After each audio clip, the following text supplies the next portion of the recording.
Listening? Okay. Basically, there's this guy named William that moved from England to a town called Oregon with his wife and 3 kids. That meets this guy named Henry. And the two of them form a friendship and start a family diner and pizzeria called Fredbear's Family Diner. Now the money is tight, so to save on cash, they come up with these animatronic mascots that can be cranked up into work as suits. Seems pretty smart, right? Wrong, dummy! See, if the spring locks get loose on these suits, they turn back to animatronics and crush the person in them. Anyway, getting ahead of myself here. Basically, this William guy's bad news. See, one day, Henry's dad at Charlie is having a birthday party at the diner. The other kids are mean though, and they lock her outside. What does William do when he sees this? A freaking drags her into the alley and kills her. That's what he does. Now, Henry built a safety puppet to watch over his dad, but the puppet was stuck inside a box when this was happening. When the puppet gets out, goes out to try and protect her, but it's raining, so the freaking animatronic breaks down too. So what happens is that Charlie's spirit actually inhabits the animatronic puppet. And buddy, that is just the tip of the iceberg. See, William's older son is a real face to his human son, Even. On Evan's birthday in 1983, go to the diner, and Henry actually shoves Even into Fredbear's mouth. Freaking crazy, right? So the spring locks fail and Fredbear chomps Evan's head, putting him into a command and killing him a few weeks later. This here is the breaking point for William. The guy starts putting on a spring bunny animatronic sword and using it to lure kids into the back room. Once he gets them back there, freaking kills them. He does this 5 times before getting caught. Thing is though, nobody can find the body, so William gets let off the hook. As it turns out, hands and buddies inside the animatronics. Not Charlie, since her spirit is inside the puppet. She starts putting the kids' spirits into the animatronics they were stuffed in. So right now, the puppet, Chica the chicken, Bunny the bunny, Freddy Fazbear, Folks the Parade, and Underskull and Freddy Fazbear, and original Fredbear all have the ghosts of children in them. After this missing children incident, William gets fired from his own company. That doesn't stop him though. His new soul company, Efton Robotics, to work for the sister company called Circus Baby's Pizza World. There, William starts making these robots that are designed to kill kids. Crazy, right? Well, as it turns out, William figured out how to be immortal. See, when kids die, they produce this material called remnant. You can basically use this remnant stuff to keep your soul inside of something. William figures this out after killing those first 5 kids, so now he starts trying to use it for his own good. Problem is, even though his youngest son is dead and his older son has moved out, William still has his daughter Elizabeth with him. William makes this really cool animatronic called Circus Baby who can dance, sing, make us scream, and do a whole bunch of other cool stuff. But his daughter Elizabeth gets too close to Baby, and her chip capturing mechanism activates. So now 2 of William's 3 kids are dead by his own hand. William pretty much loses it here. He kills his wife and puts her into another machine called Bellary. All this doesn't last very long though. See, Circus Baby's Pizza World closed before it even had the chance to open. Now William is all alone and on the loose. Now it's 1987. There's a new Fazbear Pizza in a new location. They have all the old suits with the dead kids in them in the back room, but now they've got these new animatronics that are not only safer, but also have facial recognition software to detect criminals. This is all in case William comes back, you see. So anyway, since none of the spring lock suits are at this location, William instead is the Golden Freddy suit since it's broken, unnosed, and mostly empty. He kills another 5 kids, which are in the Toy Freddy, Toy Bonnie, Toy Chica, Toy Folks, which we call the Mangle, and Balloon Boy. Oh, I should mention, Charlie's here again too for some reason. Unlike the rest of the 1983 animatronics, which are nosed in the back, Charlie's puppet is still used by the prize counter. So anyway, this is the second missing children incident. Now the place gets closed down, but before they do that, they have one last party on November the 10th, 1987. I freaking lose my frontal lobe to mangle and die a few weeks later, but that's not important. What's important here is that the restaurant closed down.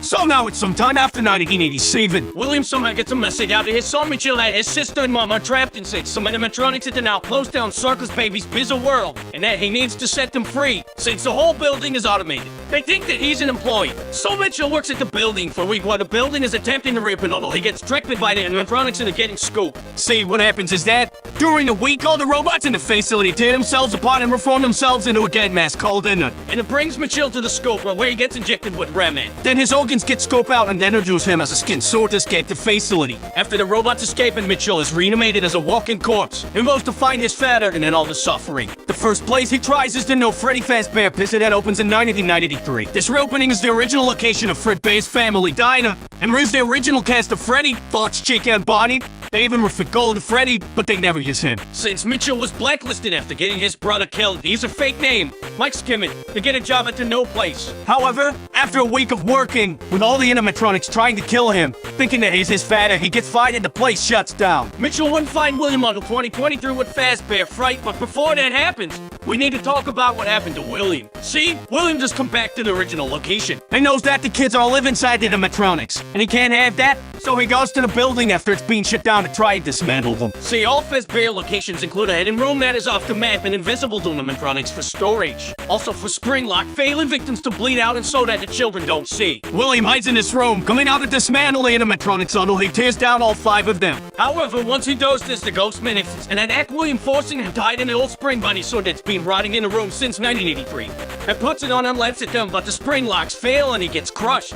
Since William has been injecting himself with Remand for years and come back to life after getting crushed inside his sword, doesn't have any will of his own, being locked in the room until 2023. In 2023, an amusement park opens up a scary attraction called Fazbear Fright, which was a bunch of old Fazbear artifacts from the old locations. As a horror attraction, they find this old spring bunny sword in a hidden room and transport him to Fazbear Fright, where Michael is working. This is the moment he's been waiting for. After a week of working at the location, Michael used the fall they're wearing in the building as an excuse to set fire to it, killing William once and for all and freeing the remaining trapped souls, who have also been haunting Michael for the week he was working there, or so he thought. As it turns out, William survives the fire, rebuilds the parts of him that were destroyed with the leftover parts in the building, and escapes to kill some more. Now we have the puppet, and William all off on their own in the whip. And it gets tired of Elizabeth controlling them, so they kick Elizabeth out.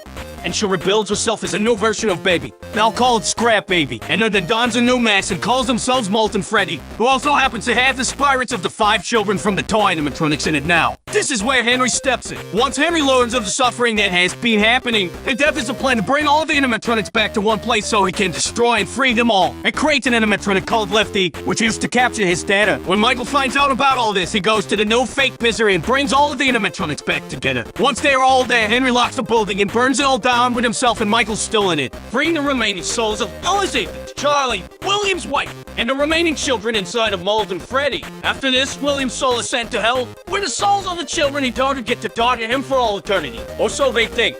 See, sometime before being killed, William used his genius to scratch his own memories and consciousness in the binary code of some alternate components of the animatronics. The problem with Henry's plan was that Fazbear Entertainment wasn't all in his own hands, and was actually still running as its own company at this point. See, sometime during the events of the games, an in-universe game developer was hired by Fazbear Entertainment to make their video games as a way of making a real story seem like fiction. After that, they then hired a different company called Silver Parasol to create the Freddy Fazbear Virtual Experience to make it seem as if the previous games were wrong and to double discredit the real stories of the children getting killed. The problem, though, is that Fazbear Entertainment provided Silver Parasol with some computer chips to scan in order to make the animatronics more realistic. When they do this, William's consciousness code is brought in the game, basically bringing him back to life in the video game. During development, this robot William, called Glitchtrap, programs itself to be able to take over Testra's body, essentially bringing William Afton back to life. William is first able to control a developer named Jeremy, but he decides that Jeremy isn't a good candidate, so he controls Jeremy and makes him kill himself using a goggle paper slicer. Glitchtrap tries to control the unnamed player of the game, but the player manages to defeat him and lock him away. However, before this happens, Glitchtrap finds a host named Vanessa and decides to use her after the Freddy Fazbear Virtual Experience, as well as an added Halloween doll. Fazbear Entertainment and commissioned the creation of a gin mall called the Fazbear Megapizzaplex. During the time that the Megapizzaplex was running, multiple animatronics were switched around and the tragedy started again. But before we go into the events that transpired there, we have to talk more about Vanessa and another individual known as Patient 46. Patient 46 to be a tech-savvy genius, but is also at the same time a chill. And how they are treated and referred to by the various therapists that we hear their sessions from? Well, it is clear that Patient 46 and Vanessa to different people. It is unknown for certain who Patient 46 is. What is known is that Patient 46 spends a lot of time at the Pizzaplex before the events of security breach and helps reprogram the system, and believing that they are working with Vanny. Vance is also go while under the control of William. What else is known is that Patient 46 lied about whatever happened to their family. The 6-in tape reveals that they actually had a great children. Vance is known also to have had a terrible father named Bill according to tape 3. Apparently Vance's dad forced her to lie during a custody hearing between him and her mother, leading to her mother doing something afterwards, likely committing suicide. Anyway, the events preceding security breach include at least 9 more missing people, likely all children, as well as multiple missing therapists who were likely killed by Vanny. At some point, Bonnie the Bunny is replaced by a new animatronic named Montgomery Gator. This happens following a night where Bonnie went down to Monty's golf course and then was unseen afterwards. Many speculate that Monty may have killed Bonnie or dismantled him in order to make his way into the main cast, but we do not know for sure. What we do know, however, is that Monty took over Bonnie's role in the main cast. Broken Wolf, another new animatronic, also took over Folk's role, but there's no given explanation for this. One night, After most of the animatronics have been reprogrammed, Glamrock Freddy, the newest version of Freddy Fazbear, malfunctions and shuts down on stage. When he wakes up, he learns that he was put in low power mode, likely freeing him from the reprogramming that Bait 46 did to everyone else. Also, when he wakes up, a boy named Gregory reveals to have been hidden inside of his chest cavity. Gregory is a homeless orphan of unknown relation to anyone else during the infant's security breach. Some have speculated that Bait 46 is Gregory, but there seemed to be little difference between the two characters that conflict. Others believe that Gregory is an animatronic himself, as his hair and eyes are noticeably different events. And the book Tales from the Pizzaplex includes an animatronic that looks like a human child and is about the same size as Gregory. What more, Gregory's vision seems to distort at times. His eyes are cameras that are receiving interference. However, none of this is known for sure. Gregory and Glamrock Freddy find that the mega Pizzaplex is built on top of the fake restaurant that was used to lure William Afton in years prior. Ben, using Vance's body, locate William Afton's corpse and reanimate him inside of a electric station stolen from the Pizzaplex. William Afton plans to control all of the animatronics in the Pizzaplex remotely and begin to kill children again. But Gregory and Freddy stop him. The last we see of William Afton is him being grabbed by the spirits of the recently killed 9 people inside of a large machine known as the Blob. The game canonically ends with Gregory and Freddy escaping the Pizzaplex and relaxing on a hill. It is likely that with the destruction of the Pizzaplex, Vance is freed from Vanny, but we do not know for sure. And this is where our story ends for now. Eventually there will be more adult updates for Security Breach, but until that happens, this has been the end of Five Nights at Freddy's Game Lore.